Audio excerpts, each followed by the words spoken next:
Oke, selamat pagi anak-anak, khususnya kelas 12 IPS, 12 MIPA, dan 12 IPB. Pagi ini Bapak akan menjelaskan tentang materi bab 1, Sejarah Indonesia atau Sejarah Wajib, Perjuangan Menghadapi Ancaman Disintegrasi Bangsa. Ya. Kalau dulu kelas 10 dan kelas 11 kalian sudah diajak untuk memahami analisis sejarah perjuangan bangsa Indonesia dari awal mula sampai menghadapi pergolakan, menghadapi bangsa penjajah, bangsa asing. Nah, di kelas 12 ini kita akan menganalisis tentang perjuangan menghadapi ancaman disintegrasi bangsa yang musuhnya ternyata dari bangsa Indonesia sendiri. Lalu apa saja nanti yang akan analisis? Sebelumnya Bapak akan menjelaskan KD-nya dulu. Nah, seperti biasa, KD-nya ada 2, KD pengetahuan dan KD keterampilan. Untuk yang pertama, KD pengetahuannya 3.1, nanti kita diajak untuk menganalisis upaya bangsa Indonesia dalam menghadapi ancaman disintegrasi bangsa. Antara lain yang kalian ketahui tentang pemberontakan PKI di Madiun tahun 1948, di ITII, APRA, Andi Aziz, RMS, PRRI Permesta, dan G30 SPKI.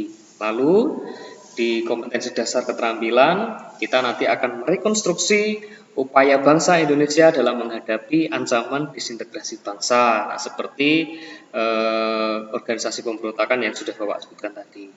Baik, kita langsung masuk yang pertama yang akan kita pahami dulu dan akan kita analisis nantinya, yaitu tentang pemberontakan PKI di Madiun tahun 1948. Baik, sebelumnya Bapak akan menjelaskan dulu, mungkin dulu waktu SMP kalian sudah belajar tentang PKI atau waktu kelas 11 ya, khususnya sekitar tahun 1920-an PKI pernah muncul dan sebenarnya tidak memberontak ya, cuman tidak kooperatif waktu itu dengan pemerintah Hindia Belanda ya. Jadi PKI kalau kalian masih ingat tahun 1920-an itu melakukan fusi atau penggabungan dengan Syarikat Islam waktu itu, sehingga Syarikat Islam pecah menjadi 2, SI sayap kiri dan SI sayap kanan ya.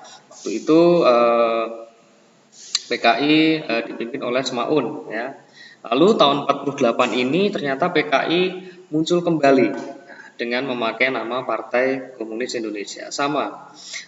Pertama, PKI ini berdirinya PKI ini dilatar belakangi oleh munculnya FDR atau Front Demokrasi Rakyat yang didirikan oleh Amir Syarifuddin. Nah, siapa Amir Syarifuddin? Amir Syarifuddin itu dulu pernah menjabat sebagai Perdana Menteri ya, waktu pemerintahan Presiden Soekarno. Jadi saat pemerintahan kita berbentuk NIS, Negara Indonesia Serikat, waktu itu bentuk pemerintahan kita federal, lalu ada jabatan Perdana Menteri di Indonesia. Selain juga ada Presiden, waktu itu Presiden Soekarno. Lalu Amir Syarifuddin ini pernah memimpin perjanjian Renville ya dengan Belanda waktu itu. Nah, tetapi perjanjian ini gagal ya dari pihak Belanda sendiri ternyata yang mengkhianati. Lalu Amir ini sebenarnya secara pribadi dia tidak setuju dengan perjanjian Renville karena isi perjanjian Renville itu memberatkan bangsa Indonesia. Di satu sisi memang menguntungkan Belanda, tapi inti dari itu memberikan kesempatan bagi bangsa Indonesia untuk berdiri menjadi negara sendiri, ya, negara RI sendiri, ya, dan ada negara yang lain. Lalu Amir Syarifuddin ini akhirnya meletakkan jabatannya. Dia tidak mau berjuang, tetapi itu sebagai hadiah Belanda.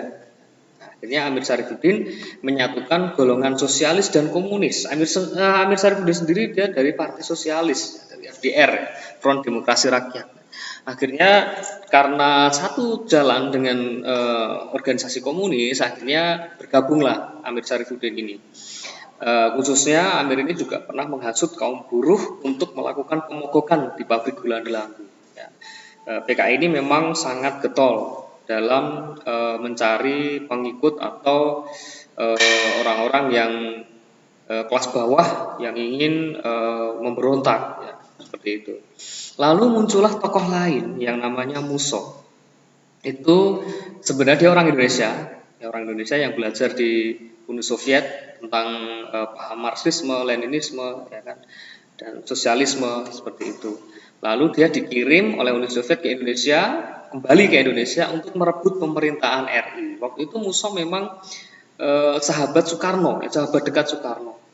Soekarno juga sangat menerima dia karena dia sebagai sahabat. Ide-idenya Musso itu juga sangat luar biasa. Bahkan Soekarno memasukkan paham sosialisme juga, ya, di manifestonya. Nanti akan kita bahas di bab berikutnya. Akhirnya Musso merebut pemerintah RI bersama Amir Syarifuddin dan bergabung dengan, ya, akhirnya PKI mengembangkan politik jalan baru yang idenya itu memang ditawarkan oleh Soekarno, dan Hatta waktu itu memang tidak sependapat. Hatta itu sudah mencium gelagatnya Musso bahwa dia akan memberontak kepada pemerintah dan jelas ingin merubah dasar falsafah bangsa Indonesia, itu Pancasila.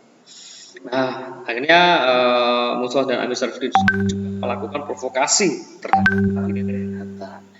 Oke, di slide selanjutnya kita lihat gambar tentang pemberontakan PKI di Madiun. Kalau kita lihat, ini ada korban keganasan PKI di Madiun. Kalau kalian ke sana, itu ada museum, ya, isinya itu foto-foto korban keganasan PKI di tahun 48. Oke, lalu itu ada gambar beberapa jenazah yang dikebumikan karena sudah dibunuh oleh PKI. Mereka asal dibunuh, kemudian dimasukkan ke dalam parit. Ya, ini ada foto dari Musso, ya. Saat itu dia berpidato di radio, ya, ingin menunjukkan eksistensi dan meminta oleh masyarakat di Madiun dan Pati. Oke, nah Pak tadi menyebutkan kota Pati, kira-kira ada apa di Pati? Slide berikutnya, puncak gerakan PKI ini terjadi pada tanggal 18 September 1948 dengan berdirinya negara Soviet Republik Indonesia, tepatnya di kota Pati dan Madiun, dengan tujuan ingin mengganti dasar negara Pancasila. Kenapa ada dua kota itu? Sebenarnya ada beberapa kota yang menjadi tujuan dari Musso dan Amir untuk melebarkan paham komunis di seluruh Indonesia. Tetapi ternyata kota Pati dan Madiun dipilih sangat strategis, ya. Beberapa masyarakat di sana mau menerima keberadaan PKI, meskipun sebagian kecil juga tidak mau. Melakukan tindakan tegas dengan melakukan perebutan kota Madiun dan melakukan penangkapan anggota PKI oleh Tentara Nasional Indonesia. Saat itu pemerintah mengirim 3 pemimpin, ya, dari TNI, yaitu Jenderal Sudirman, Jenderal Besar Sudirman, Panglima Besar Jenderal Sudirman, yang nantinya kemudian ke Kolonel Gatot Subroto dan Kolonel Sungkono. Nah, 3 tokoh itu akhirnya berhasil memberantas PKI di kota Madiun dan pemimpinnya juga berhasil ditembak mati. Ada Amir Syarifuddin, akhirnya tewas tertembak tepatnya pada tanggal 30 September 1948. Nah, kalau kalian memahami tanggal di situ, 30 September 48, mungkin kalian berpikir, oh ya, jadi ingat ya bahwa G30 SPKI itu terjadi juga tanggal 30 September, ya, gerakan 30 September. Nah, kenapa tahun 65 itu juga dilaksanakan tanggal 30? Ya, karena untuk memperingati peristiwa pemberontakan PKI waktu itu di Madiun dan di Pati. Nah, tepatnya tanggal 30 September. Nah, akhirnya kan waktu tahun 65, waktu itu pemberontakan PKI dipimpin oleh DN Aidit, ya. Nanti juga kita akan membahas itu. Nah, slide berikutnya yaitu gerakan DITII atau Darul Islam Tentara Islam Indonesia. PKI-nya sudah selesai, kita lanjut ke gerakan Darul Islam Tentara Islam Indonesia. DITII ada 4 wilayah, ya, yang perjuangan mereka itu dipimpin oleh pemimpin masing-masing, ya. Sebenarnya intinya adalah sama. Jadi mereka bergabung dengan DITII di Jawa Barat. Nah, awal mula DITII itu berdiri di Jawa Barat, didirikan oleh seorang tokoh namanya Sekar Maji Marijan Kartosuwiryo di Desa Cisayong, Jawa Barat pada tanggal 7 Agustus 1949. Nah, latar belakangnya waktu itu pada waktu perjanjian Renville itu wilayah Indonesia itu semakin menyempit, ya, termasuk daerah Jawa Barat di Desa Kisayong itu juga terkena dampaknya, ya. Jadi wilayah itu keluar dari wilayah RI, tetapi Kartosuwiryo ini tidak mau keluar dari Jawa Barat, harusnya diminta untuk meninggalkan Jawa Barat, tapi karena tidak mau dan akhirnya mereka memberontak, ya, dan mendirikan. Memang sejak awal Kartosuwiryo ingin mendirikan NII. Waktu itu ditolak oleh beberapa tokoh-tokoh dari bangsa Indonesia. Kartosuwiryo itu sebenarnya juga pejabat, ya, pejabat juga pemerintah. Tapi karena idenya ini ditolak, akhirnya dia mendirikan gerakan sendiri, kan. Lalu gerakan ini berhasil ditumpas oleh TNI pada tahun 1960 dengan operasi Pagar Betis. Ya, memang agak lama, ya, dari tahun 49 sampai 60, sekitar, ya, 10 sampai 11 tahun. Oke. Lalu yang kedua, DITI di Sulawesi Selatan. Ini didirikan atau dipimpin oleh seorang tokoh yang terkenal namanya Kahar Musakar, ya, dengan latar belakang menginginkan anggota KGSS atau Komando Gerilya Sulawesi Selatan dimasukkan ke dalam APRIS, Angkatan Perang Republik Indonesia Serikat. Jadi waktu itu Kahar Musakar itu dulu adalah bekas tentara, ya, tentara nasional Indonesia, ya, tapi karena anggotanya, ya, bawahannya itu yang disebut Komando Gerilya Sulawesi Selatan itu tidak masuk ke angkatan TNI dan dia meminta untuk dimasukkan ke dalam APRIS, ya. Itu Indonesia sudah berubah menjadi RIS, ya. Setelah konferensi meja bundar itu kan diakui negara kita bentuknya RIS. Nah, Kahar Musakar ini ingin KGSS itu dimasukkan ke dalam, namun akhirnya ditolak oleh pemerintah karena anggotanya itu Komando Gerilya Sulawesi Selatan ini tidak resmi. Akhirnya pemerintah memberikan keputusan kepada Kahar Musakar.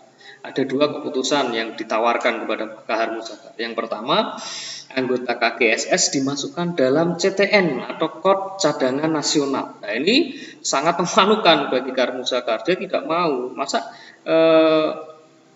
pasukannya ini dimasukkan ke dalam Kod Cadangan, ya kan? Dia ingin bahwa KGSS ini masuk dalam APRIS. Lalu yang kedua, Kahar Musakar diangkat menjadi Letnan Kolonel. Nah, ini juga jabatan yang memang luar biasa, ya, di ketentaraan. Tetapi dia tidak mau juga, karena mengingat tujuan utamanya adalah anggota KGSS ini dimasukkan ke dalam APRIS atau Angkatan Perang Republik Indonesia Serikat. Namun semuanya ditolak sehingga terjadilah pemberontakan pada tahun 1952. Pemberontakan ini berhasil ditumpas pada tahun 1965 dan Kahar Musakar berhasil ditembak mati oleh TNI. Ini perjuangan dari Kahar Musakar. Dan ternyata akhirnya nanti Kahar Musakar ini juga bergabung dengan DITI, ya, membawa bendera yang sama dengan DITI, ingin mendirikan negara Islam Indonesia di wilayah Sulawesi Selatan.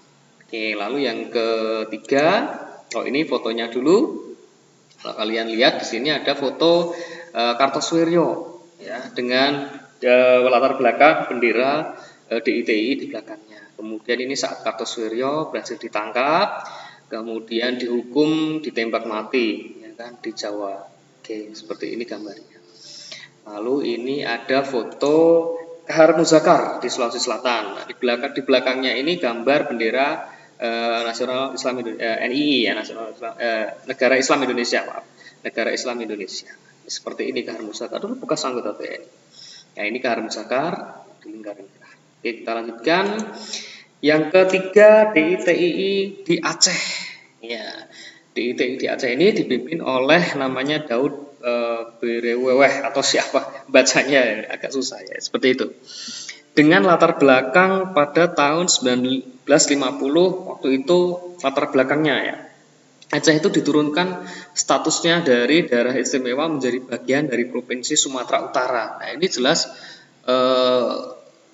status dari Aceh sendiri turun.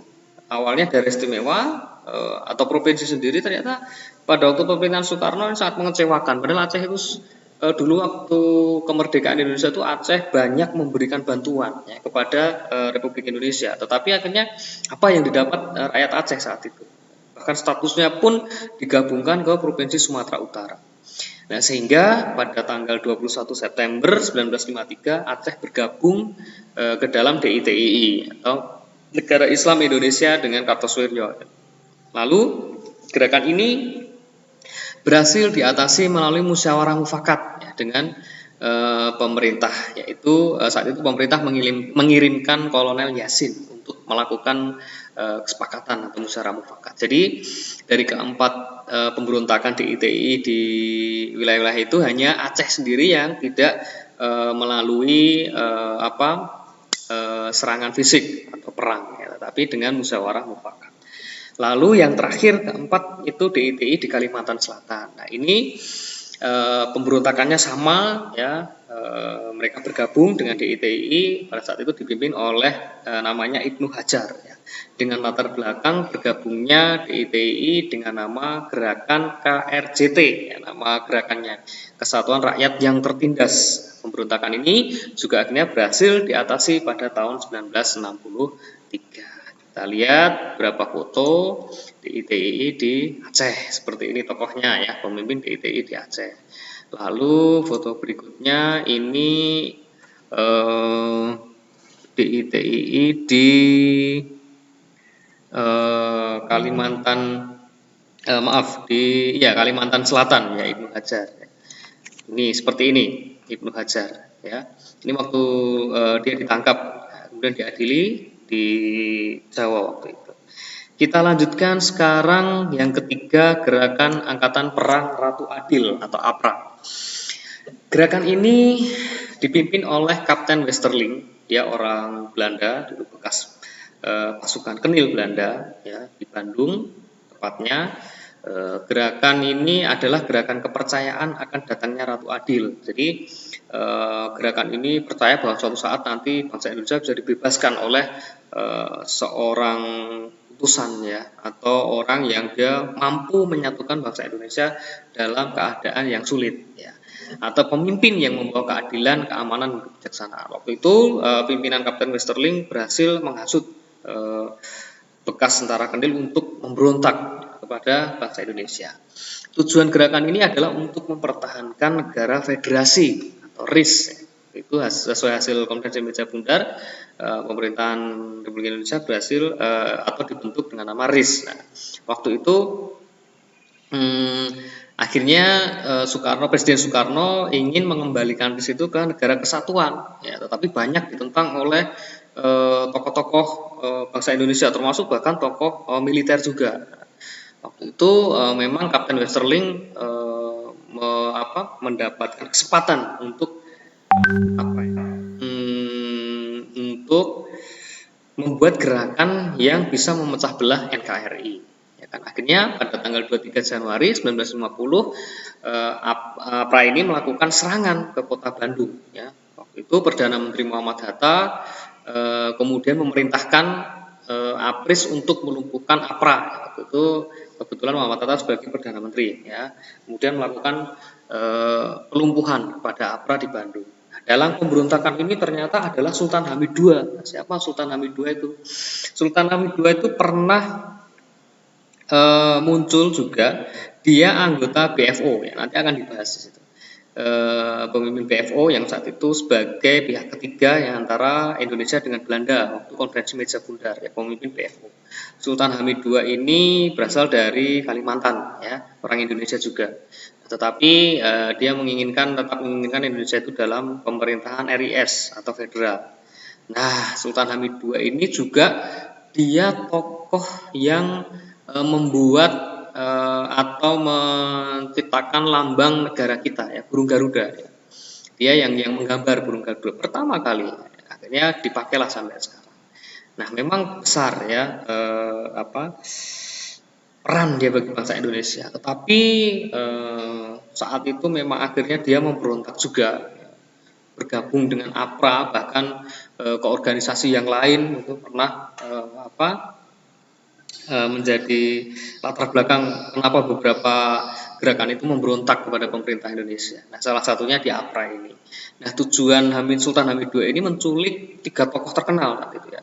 Ada Sri Sultan Hamengkubuwono IX, Ali Budiarjo, dan Kolonel TB Simatupang. Ya Kalian bisa cek di internet alasannya apa, nanti silakan dicek. Oke, lalu di slide berikutnya ada beberapa gambar. Ini ada Kapten Westerling, kalian bisa lihat tentara Belanda, bekas tentara Genil gitu. Kemudian ada gambar ini Sultan Hamid II yang berasal dari Kalimantan. Kemudian ini beberapa prajurit TNI yang tewas dibunuh oleh APRA yang melakukan kudeta waktu itu, ingin memberontak kepada NKRI. Lalu kita lanjutkan, keempat adalah gerakan RMS atau Republik Maluku Selatan. Gerakan ini jelas kalau lihat tempatnya di Maluku, di Ambon, ini dipimpin oleh Mr. Dr. Christian Robert Stephen Sumukil. Sebenarnya organisasi ini sebelum dia ada pemimpin lain yang ingin mempertahankan negara Indonesia Timur selain sebelum dari Christian Robert Stephen Sumukil. Dia adalah mantan Jaksa Agung NIT. Ya, latar belakangnya gerakan ini adalah mempertahankan RIS dan mendirikan negara Indonesia Timur. Jadi waktu itu kan setelah Konvensi Meja Bundar, beberapa tahun berikutnya Soekarno punya ide untuk mengembalikan Indonesia ke negara kesatuan. Tapi tadi yang Bapak jelaskan di awal, beberapa tokoh bangsa Indonesia memang tidak setuju dengan pembentukan NKRI. Mereka ingin tetap negara dalam bentuk federal atau negara serikat, seperti itu. Nah, akhirnya Sumukil ini memang ingin mempertahankan RIS dan juga ingin mendirikan negara Indonesia Timur. Ya kan? Pada tanggal 24 April 1950 akhirnya diproklamasikan berdirinya negara RMS. Usaha pemerintah pertama dengan jalan damai waktu itu, ya, dengan mengirim utusan namanya Dr. J. Lemena untuk membuat kesepakatan dengan antara RMS dengan pemerintah NKRI. Namun ditolak oleh RMS sendiri. Kemudian karena oleh kesepakatan tidak berhasil, akhirnya pemerintah melakukan operasi militer dengan mengirimkan Kolonel A.E. Kawilarang dan berhasil diatasi. Akhirnya gerakan ini terhenti. Ya. Oke, lalu kita lanjutkan beberapa gambar. Ini gambar Mr. Dr. Christian Robert Stephen Sumukil. Dia orang Indonesia. Ya, dia belajar di Belanda tentang hukum. Dia lulusan hukum. Nah, seperti ini. Ini tentara. Kemudian ini beberapa gerakan RMS di Belanda. Nah, waktu itu memang RMS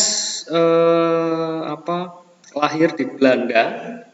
Gerakan ini memang idenya itu muncul di Belanda. Lalu sebenarnya Belanda juga tidak menolak gerakan ini, tetapi tidak didukung. Meskipun sebenarnya RMS ini ingin mempertahankan Indonesia itu ya di bawah kepemimpinan Belanda, tetapi Belanda sendiri juga tidak mau karena kan sudah membuat kesepakatan di Konferensi Meja Bundar.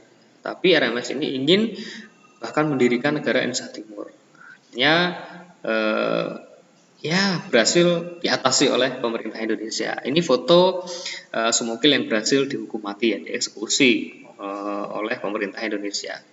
Oke, kita lanjutkan berikutnya, slide berikutnya tentang PRRI atau Permesta. Nah, PRRI ini suatu gerakan. PRRI itu kan kepanjangan dari Pemerintah Revolusioner Republik Indonesia. Permesta, Perjuangan Rakyat Semesta. Gerakan ini dipimpin oleh beberapa jenderal TNI, ya, yang akan memberontak di daerah Sumatera dan Sulawesi yang saat itu dipimpin oleh atau diketuai oleh Ahmad Hussein. Latar belakangnya karena ketidakpuasan pemerintah daerah terhadap pusat dan keadaan politik yang tidak stabil pada waktu itu, ya, kira-kira tahun 1956. Nah, gerakan ini berhasil diatasi oleh TNI melalui Kasat Jenderal Abdul Haris Nasution kira-kira pada tahun 1961. Gerakan muncul tahun 56, kemudian berhasil diatasi pada tahun 1961. Gerakan ini ternyata juga ada keterlibatan Amerika Serikat saat itu. Jadi PRRI Permesta itu gerakan yang muncul karena adanya ketimpangan sosial sebenarnya antara pusat dan daerah. Saat itu pemerintah RI kembali ke NKRI kan, ya. Lalu ternyata pemerintah pusat itu tidak memperhatikan daerah-daerah. Nah, orang-orang penting, ya, tentara-tentara bekas, tentara-tentara itu bahkan masih ada yang aktif, akhirnya membentuk gerakan sendiri. Ya kan, isu ini pernah muncul tahun 65, ya, waktu itu dihembuskan oleh PKI, ya, isu Dewan Jenderal. Tapi tahun sebelumnya pun ternyata mereka memberontak. Nah, ternyata gerakan ini juga didukung oleh CIA, agen CIA Amerika Serikat atau agen mata-mata dari pemerintah Amerika Serikat yang pada waktu itu berhasil ditangkap mata-mata dari Amerika yang bernama Alan Lawrence Pope. Dia menerbangkan pesawat dan sebenarnya tujuannya adalah untuk melakukan atau membantu PRRI ini melawan pemerintah. Ya. Mereka menembak beberapa anggota pemerintah. Oke. Lalu kita lanjutkan di slide berikutnya. Nah, ini beberapa gambar dari 3 pimpinan dari Permesta. Ada AE Kawilarang. Tadi sebenarnya namanya muncul, ya sudah muncul. Sebentar Bapak cek ya. Nah, tadi ada AE Kawilarang. Tadi namanya juga muncul. Mana ya? Bapak agak lupa. Ini.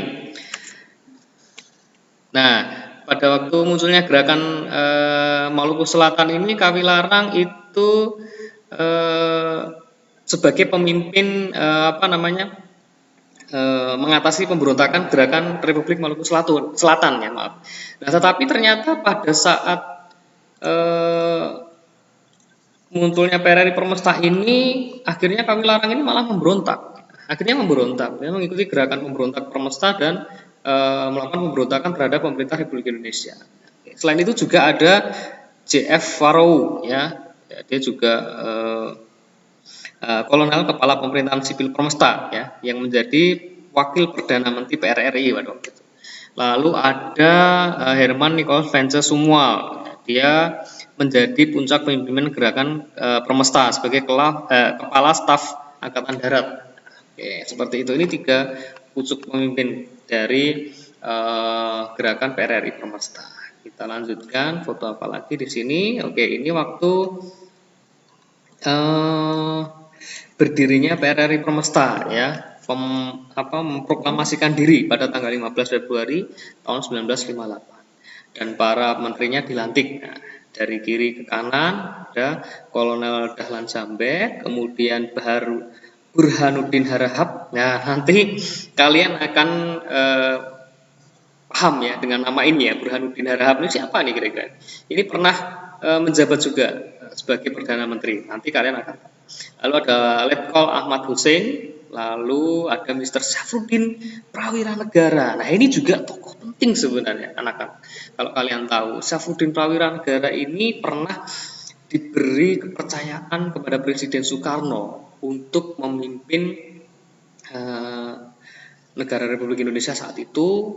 Kalau kalian masih ingat dulu pada saat terjadi agresi militer Belanda kedua di Jogja, pada waktu itu kan Soekarno, Hatta dan beberapa menterinya kan ditangkap ya. Nah, termasuk salah satunya adalah Syafruddin Prawira Negara ini, salah satu menteri dari Kabinet Soekarno waktu itu sedang mengadakan kunjungan ke Sumatera ya, di daerah Bukit Tinggi. Nah, ternyata dia yang tidak tertangkap. Lalu Soekarno mengirimkan radiogram ke Syafruddin Prawira Negara untuk menggantikan posisi Soekarno waktu itu yang sedang ditangkap oleh Belanda di Jogja.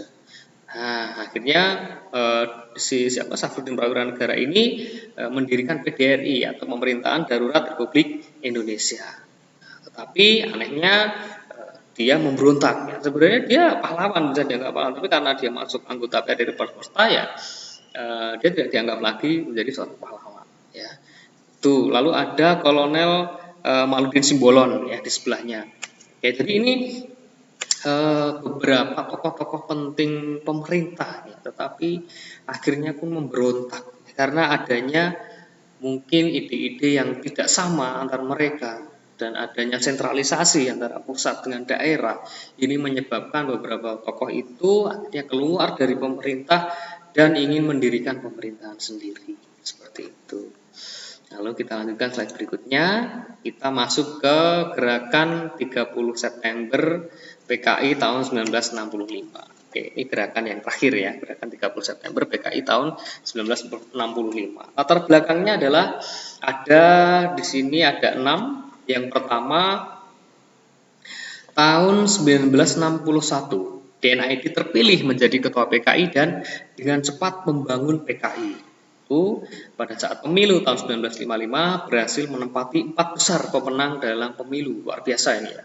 Nah, waktu itu yang menang adalah salah satunya PNI, partainya Presiden Soekarno, kemudian ada Masyumi, ada termasuk PKI yang menang 4 besar. Lalu dibentuklah biro khusus secara rahasia yang bertugas mempersiapkan kader-kader di berbagai daerah, termasuk di beberapa organisasi politik.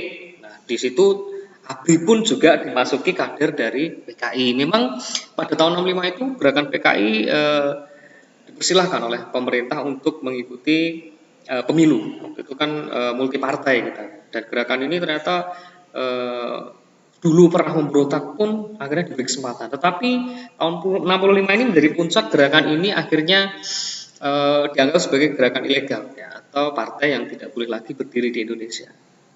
Nah, masih sama idenya ya. Jadi PKI ini ingin benar-benar mengganti pemerintahan Republik Indonesia, yang ingin memasukkan unsur komunis ke dalam pemerintahan. Waktu itu memang tahun 55-an itu dunia sedang menghadapi perang dingin antara paham demokrasi dengan paham komunisme Amerika Serikat dan Uni Soviet.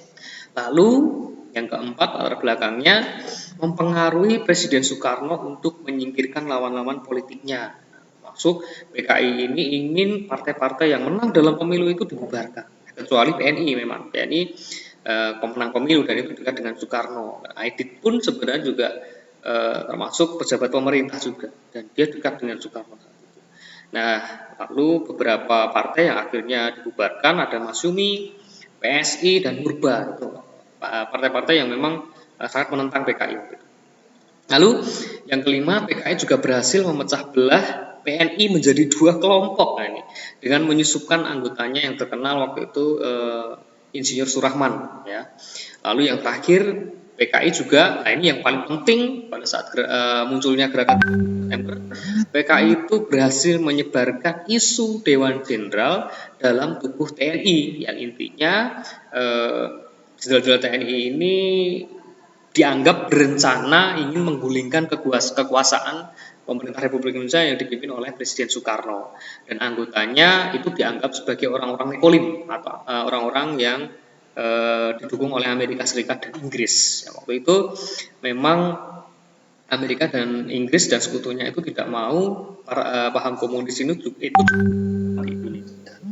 Nah, akhirnya salah satunya usaha PKI ini juga ingin menghentikan paham demokrasi yang ada di Indonesia dan menyebarkan isu itu bahwa pemerintah nanti akan digulingkan atau dikudeta oleh beberapa jenderal yang itu disuruh oleh Amerika Serikat dan Inggris.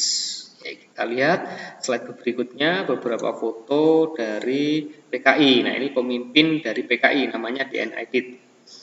Oke, lalu DN Aidit itu kepanjangannya adalah Dipa Nusantara. Dia orang Indonesia yang belajar sama seperti Semaun dan Musso.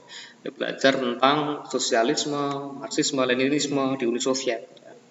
Banyak orang-orang PKI dulu yang memang ingin belajar tentang ilmu sosialisme, kemudian dikembangkan di Indonesia. Yaitu salah satu usaha Uni Soviet untuk menyebarkan paham komunisme di seluruh dunia, termasuk yang terakhir di Asia Tenggara. Yang berhasil itu Vietnam ya, berhasil beberapa negara anggota ASEAN juga kena. Nah, memang ingin masuk ke Indonesia, tetapi sudah terlanjur berhasil digulingkan oleh Amerika Serikat. Oke, maaf kepencet. Tadi sampai mana? Ini.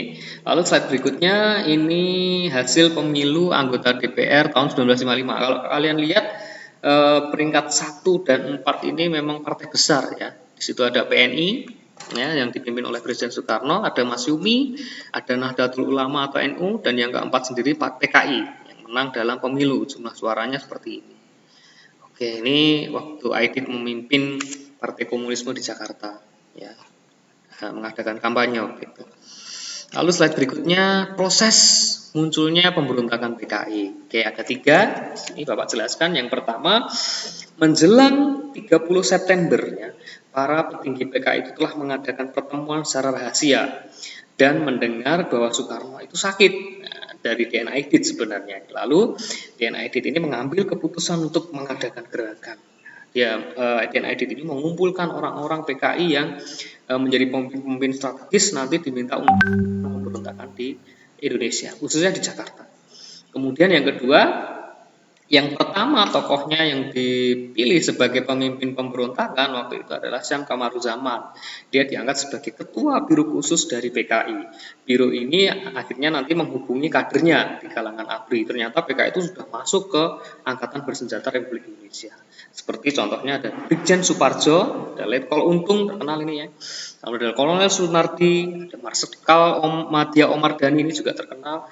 Lalu Kolonel Anwar dari kepolisian, bahkan kepolisian pun juga sudah disisipi oleh PKI. Lalu pada malam tanggal 1 Oktober 1965 dilakukan penculikan terhadap 6 perwira tinggi dan seorang perwira pertama dari Angkatan Darat. Ya. Jadi kalau 7 jenderal itu salah ya, 6 jenderal tapi ditambah 1 perwira pertama. Nah akhirnya kalau kalian pernah melihat filmnya ya, yang durasinya itu agak lama ya, biasanya setiap tanggal 30 September itu diputar. Sepertinya tahun kemarin juga ada filmnya. Lalu ke-6 jenderal ini dan 1 perwira dibunuh dan mayatnya dimasukkan ke dalam lubang buaya. Itu wilayahnya di sebelah selatan Pangkalan Udara Halim Perdana Kusuma di Jakarta. Nah, seperti itu peristiwanya ya. Nah, lalu kita ke slide berikutnya, ada beberapa foto. Nah, ini Syam Kamaruzaman, pemimpin biro khusus dari PKI yang dipercaya oleh DNA Aidit. Ini ada Letkol Untung juga, terkenal sekali. Ini waktu penangkapan Letkol Untung ya oleh Tentara Nasional Indonesia atau ABRI. Lalu slide berikutnya, ini tempat atau rumah penyiksaan bekas gerakan 30 September PKI. Nah, beberapa jenderal pertama sebelum dibunuh dan dimasukkan ke Surabaya mereka disiksa. Ceritanya seperti itu.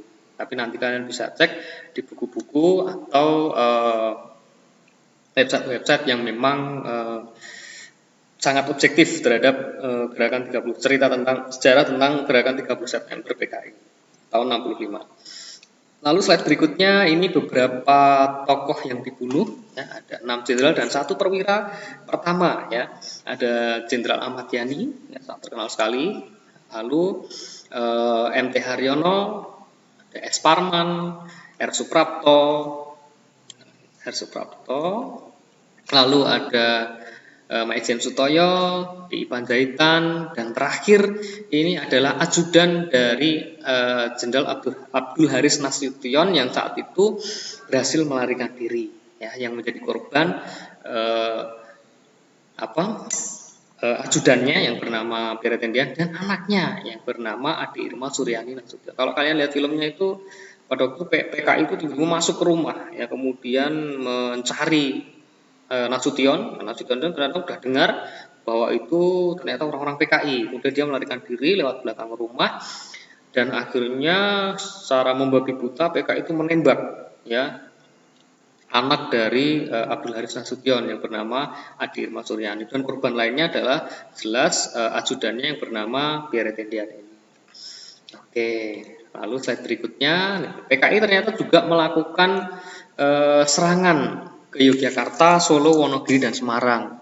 Nah, di Jogja ini ada 2 tokoh terkenal ya, yang diculik juga, namanya Kolonel Katamso dan Letkol Sugiono.